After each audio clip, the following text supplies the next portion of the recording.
as good as I can. Hi, everybody. Oh, this is a laughing start to the show. It is Wednesday, so that means it's Healthy You, What's Your Path? 4 o'clock Eastern, 2 o'clock. We've got a global presence back. Thank God Kirsten is back. No more chaos. The show is going off without a hitch. So little shout out to Susan Finch and Andy Brine, who helped me so much while she was on holiday. Could not have done those last two shows without them. And yeah, praying or giving bow downs. And another shout out to Andy, of course, my lower third. Everybody loves my tree, and Andy did that for me. So we've got a great show planned today. My stomach actually is still hurting from laughing in the green room, but I think we're going to pull it together and actually get some words out instead of just some giggles. And we've got a lot of people in the room. We've got people joining from Google. We actually have a Twitter presence today, and I'm going to let JT tell you about our Twitter presence, but I want to say hi to everybody and get right into the gardening comments, because a lot of people say, I can't garden, it takes too long, gardening's too expensive, and JT's going to break down all of those barriers in a fun and funny way, because he says his path is to the table. So we're going to just sit back and listen to his path to the table for a few minutes as he's playing with the zoom lens on his camera. I love it. JT, tell us. Oh, you're not playing? You're just going back and forth? The camera's doing that on its own. It's set up to follow my face, so... Oh, that's cool. Okay, well, we won't go into that. It likes my face or not. Well, it'll get closer to your hat, which is always the fun part. So, it's a great hat. It's a great hat. Do you wear that when you garden? We'll go ahead and start on the gardening conversation. Sure, actually, yeah, I do. I found without a wide-brimmed hat in the valley here, I turn into a puddle of sweat in like 10 minutes. So this really does help, especially with the whole long-haired hippie nature I got going on. So the hat definitely does help. Yay. So there's a little sunscreen shout-out, and wear your hats. But how did you get started gardening? Why did you get started gardening? I like to eat. And at today's prices, you know, you go to the grocery store, and if you want to eat healthy, and you're doing it out of the grocery store, you're going to spend the vast majority of your check doing so. So, you know, it's kind of a no-brainer. Seeds cost pennies compared to dollars for vegetables. So I got nothing but time on my hands. Gardening sounds like a perfect answer. So tell us about your garden. My garden? Yeah. Well, let's see. Being in the valley here, the first couple of years of my gardening up here were quite horrific. A lot of dead plants everywhere. You can't water enough in the summertime to keep anything alive, so it felt like I was spending all day, every day out there with the hose and the watering can, and it was getting really, really wasteful, and I was still experiencing massive plant die-offs every time I'd go away for even like 2 hours. So I started looking on YouTube, and I found this gardening style called aquaponics, which basically waters everything for me whether I'm there or not. So once I started dabbling with that, I found that plants were staying alive. So now I've got this little tiny 10 by 8 greenhouse that's producing quite a sizable amount of tomatoes, kale, not to mention, oh, I can't even count, probably hundreds of dollars worth of herbs in the last couple of years. That's my garden. I don't know. Do you just eat what y'all like? I mean, do you sell it? I won't say that I eat what I like, because to be honest, I've discovered a whole bunch of new things that I like since I've started gardening. I'd never tried kale before, as a perfect example, but because my lettuce kept dying in the heat in the greenhouse, I'm like, I need a sturdier, broad-leafed sort of a lettuce-type plant. So I looked into the kale and that stuff. It grows in the winter here. It grows in the summer here. So that's a whole new food to me since the aquaponic gardening. I used to hate tomatoes, but now that I'm growing those myself, that's made a huge difference. And Shocks has helped me figure out what it was that I didn't like about the tomatoes. Apparently, I'm not really into that gel stuff inside, but I love the meat of a tomato. So, and fried green tomatoes, don't even get me started. But So, talk a little bit. You keep calling it the Valley, which in this country we think of, California and the Valley. But you're not in California. Where are you at? I'm actually in southern British Columbia, but I am in the California desert. I'm in the very northern tip of that. How it kind of trucks up through Oregon and Washington, and there's that little tiny about this much that's into BC. That's me. So, yeah, it's we all refer to it as the valley too because it's the giant Okanagan Valley used to be this massive river, and it left a lot of really fertile land underneath it when it kind of dried up and such. And so we're right between two lakes, which is ridiculously hot, and we get a lot of tourists. So yeah, the California Valley thing kind of suits, except it's BC. But dude, we get like all the coolest tourists, man. So you converted. We'll get back to gardening before we upset a Californian or anybody who says dude. But you went from your traditional gardening into aquaponics, teaching yourself just with YouTube. How big is, I know we've had Phil Bauer on, we've had Wayne on talking about aquaponics. Isn't it really complicated and like a lot of crazy math, and you've got to keep the fish alive? And tell us about aquaponics for a bit. Okay, sure. I noticed with a lot of videos that I've seen, aquaponics can be incredibly complicated or it can be incredibly simple. It really all depends on a person's luck and their past experience. In my case, I used to keep fish when I was a younger man. Actually, I used to keep sharks. So keeping track of my water quality was a big issue. Any chlorine in there and I would burn them because they're a scaleless fish. So I already had that knowledge kind of built in. And then basically it's just a matter of playing with water flow until you get the right drain. You can do a lot of math with it, or you can just fly by the seat of your pants. I'm kind of a by the seat of my pants based on being ignorantly hopeful. I go forward, try it, and hope for the best. I wouldn't say that it is by nature very complicated, though.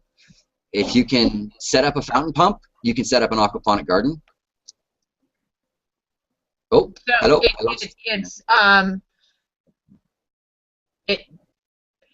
It's as easy as a fountain pump, really? I thought You know what? Some whole clearing system and all of that. Okay, it can. Oh, It's okay. one of those situations, like I said, it's as simple or as complicated as a person wants to make it. In the most basic form, you've got, okay, let's take my aquaponic garden as the perfect example. I've got a Rubbermaid tote that I started with as my fish tank. I can't tell you how much ruckus that caused. Ooh, food-safe plastic, but we'll avoid that. So my fish stay in there. In the Rubbermaid tote, I have a little, I think it's a 400-gallon per hour Laguna fountain pump. So it really is just a fountain pump. And then I've got some PVC pipes. I run that up into a grow bed, which is basically just anything that will hold water and rocks, and you put your plants in there. I've got a drain set up in there. So the fountain pump goes up, it takes the water, it puts it into the garden bed. The garden bed slowly fills up over time. It hits a certain point, and that creates a vacuum suction in the bell siphon, and that just draws the water back down. So as the water's going back down into the fish tank, it's getting cleaned of all the various wastes from the fish through a natural bacterial process that's happening basically anywhere the water contacts a surface area. The bacteria grow there. They change the ammonia from the fish waste into nitrites and nitrates, or nitrates and nitrites. I never get that order right. But as long as my plants are happy, I don't care about the science. I just care about the food. So it can be incredibly simple. You can set it up on a timer so you don't have to worry about the vacuum seal in your bell siphon. Or you can just set it up. I saw something called barrelponics, where they had one barrel that was being filled to a certain point, and then it had a toilet flusher in it. And when that went off, it flooded the two beds, and those drained out into the fish tank, and it looked like a beautiful system.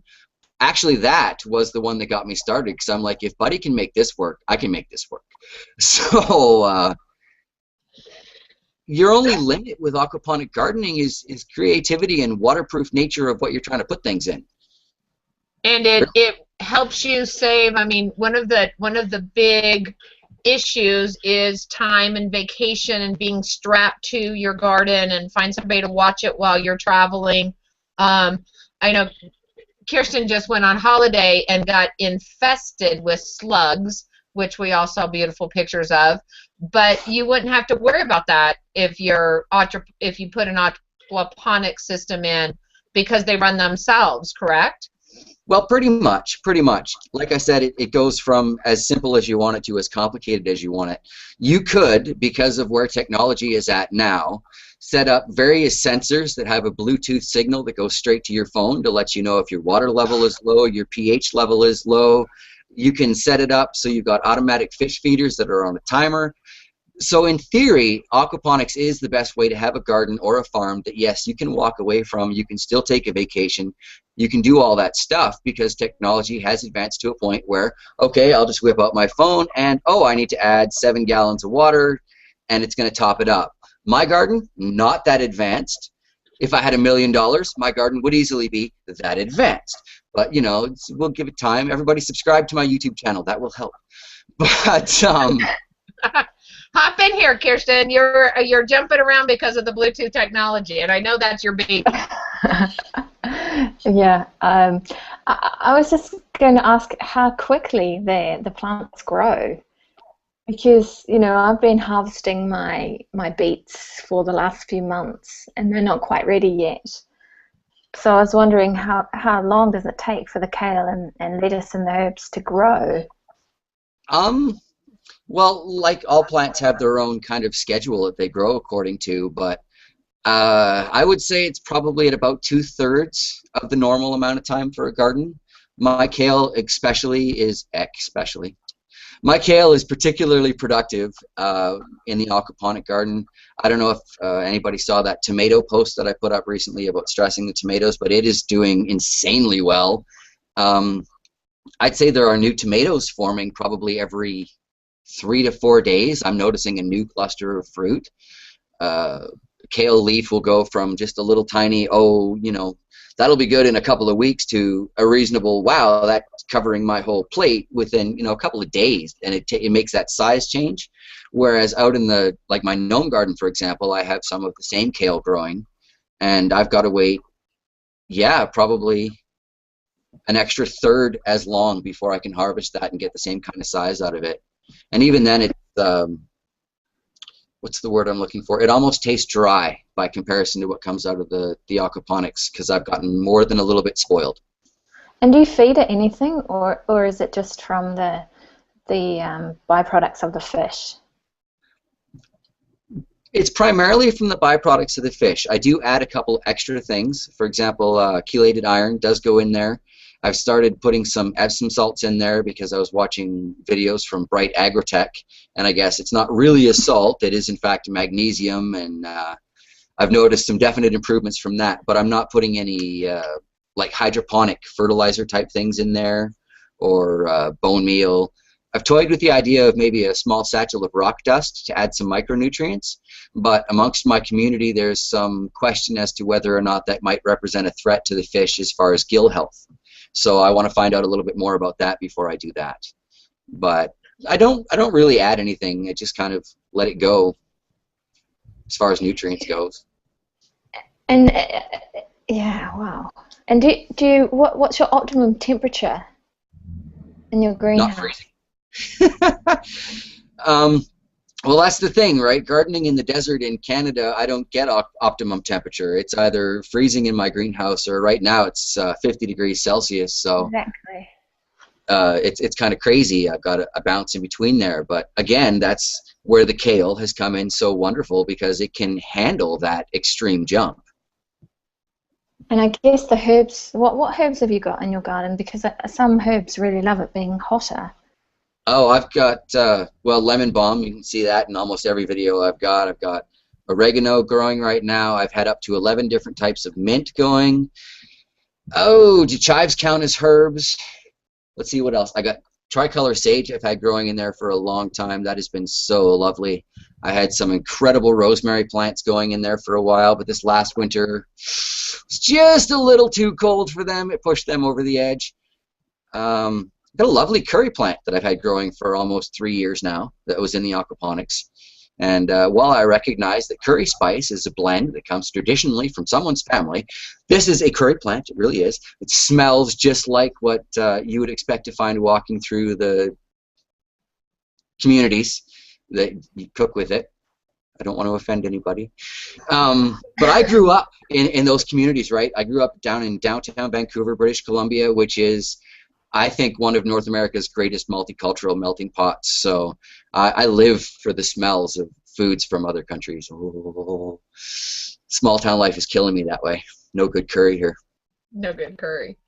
So we talked in the green room the importance of growing your own herbs and spices. To me, that is kind of critical to the first step of all of the rest of the path of healthy eating.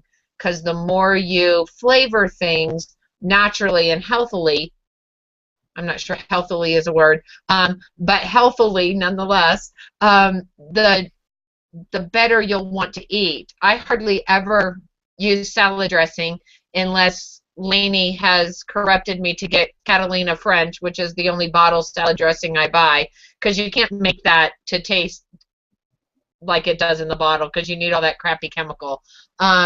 But just a little balsamic vinegar and some nice diced herbs on top of your beautiful plate of greens is fantastic way to start without doing the salt. And I get into salt conversations all the time with people because I don't have it in my house. My husband has a little can in a drawer that he puts his tequila with, and other than that, there's no salt in the house. So salt, why?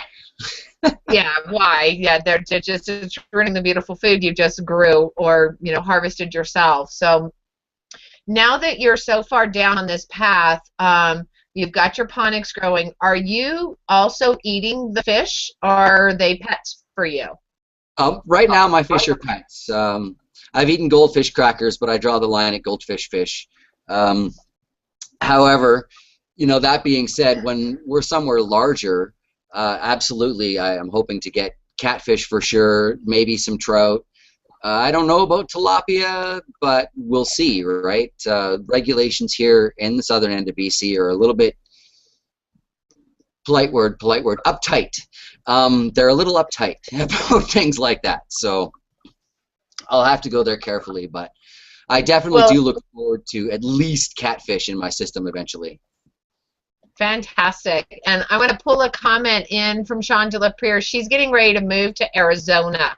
So this is fascinating and inspiring. I'm moving back to Arizona and so excited the idea of being able to grow my own garden in the desert. So I don't know gardening zones, but I would imagine desert Arizona would be just as hot. Probably the only extreme would be to not have the winter extreme that you've got up there. So looking into an aquaponic system through, it has to be environmentally sound, right, JT? Because you're not, like you said, out there with the hose every day, all day, because it just has its own water source. Do you have to worry about evaporation and all of that? There is a bit of evaporation that happens. I've noticed that the greater the difference in temperature between the air and the water, the faster I'm losing my water because it's kind of trying to compensate for that inside the dome of the greenhouse. There are things that you can do to mitigate that, though. Like, for example, if we owned our own land, my greenhouse would probably be 3 to 6 feet down into the ground, because then I'm taking advantage of the natural temperature, and right away I'm going to reduce the amount of water that I lose through that evaporation.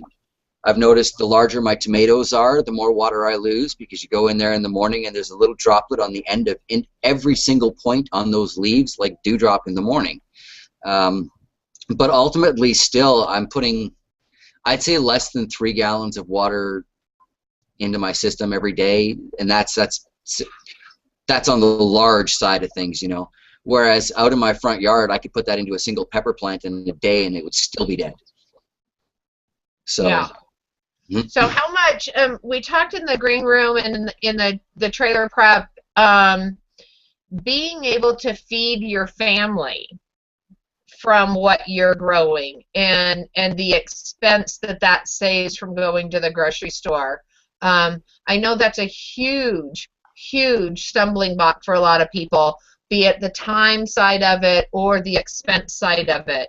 So talk a little bit about how, maybe not how your health has changed, because I don't know that you were unhealthy before you started doing this, but a little bit about that expense and time side to it. Sure, I'd be happy to. Actually, my health has improved a great deal since I've been eating the foods out of the greenhouse, but I'll skip that one for now. Well, you can When it tell us comes, about it if you want to. I didn't do a physical before this, so there you go. and I appreciate that that wasn't required to be on the show. I didn't know we were going there. Anyway, no, my health really has improved because I've learned the difference between being full from, I'm going to say it, crap fast food, which is more of a bloated, oh, my belt doesn't fit, my shirt's too small kind of full, and be full from, wow, I just had the most incredible salad of my life. And it's not that same painful sort of full, but your stomach's going, dude, you're okay, you can stop now. And that has been a huge difference since I've been using the aquaponics, because I never, in the whole time I was growing up, it was rapidly prepared foods, hit McDonald's on our way to church, going here, there, and everything. And I never really got that fresh food experience because we were just way too busy, you know. But when I moved to a smaller town and got away from that whole big city mindset and started doing those little things, it's made a huge difference. And that comes down to the health, and that comes down to the health of finances, right? And this is kind of the other thing that you touched on. When you go to the grocery store and you're buying quality fruits and vegetables, you are almost forced to go to the organic section so that you can know you're not getting GMO foods, because that's the whole big scare right now.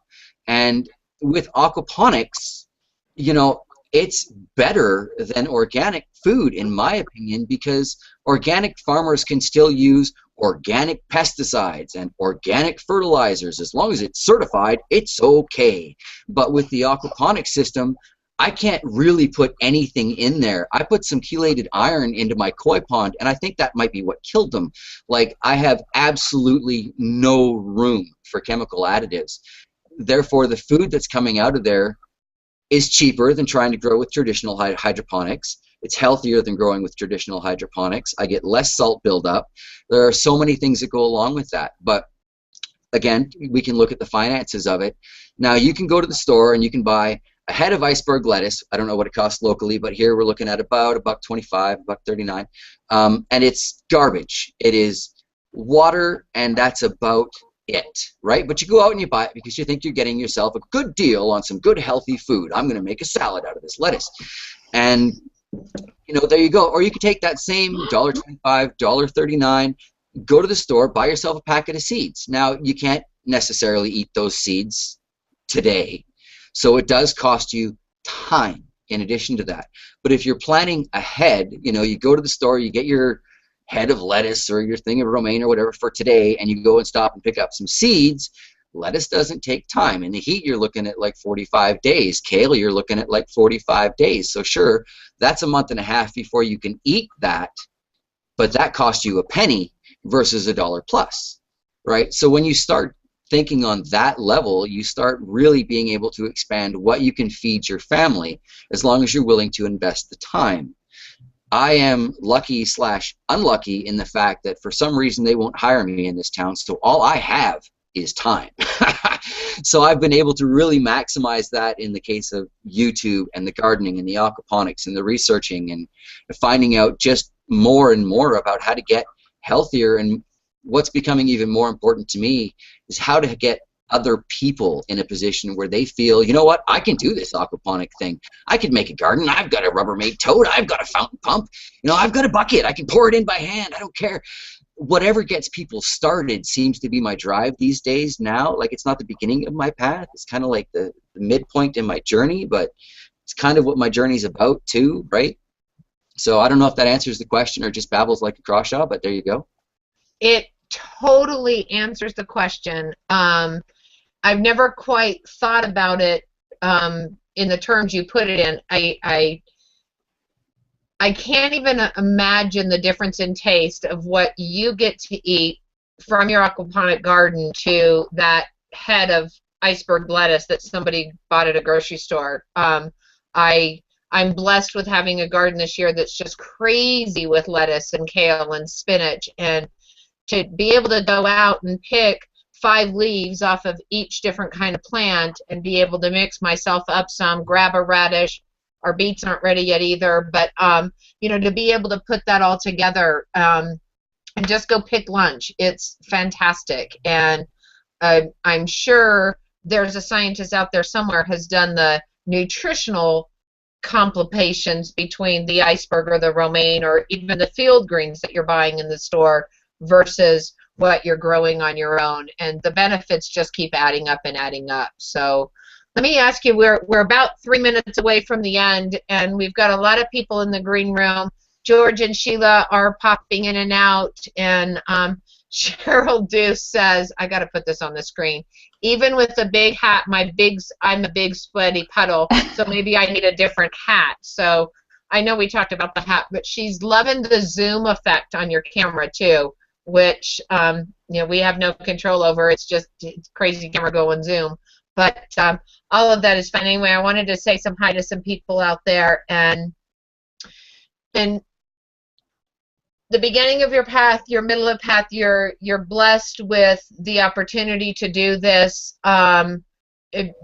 because of whatever reasons, but you're blessed with the time factor to be able to do this. And you said one of the things you like the most is being able to try and inspire other people to do that. So how are you getting that done, JT, the inspiration part of it? About a year ago, I put up a video on my channel, Aquaponic Gardens, My Opinion After 2 Years, because I hadn't really seen anything but a lot of startup videos. And I can't even tell you, there's like over 1,000 comments on that video, and most of them, aside from people telling me how much they like the hat, is how inspiring the video was.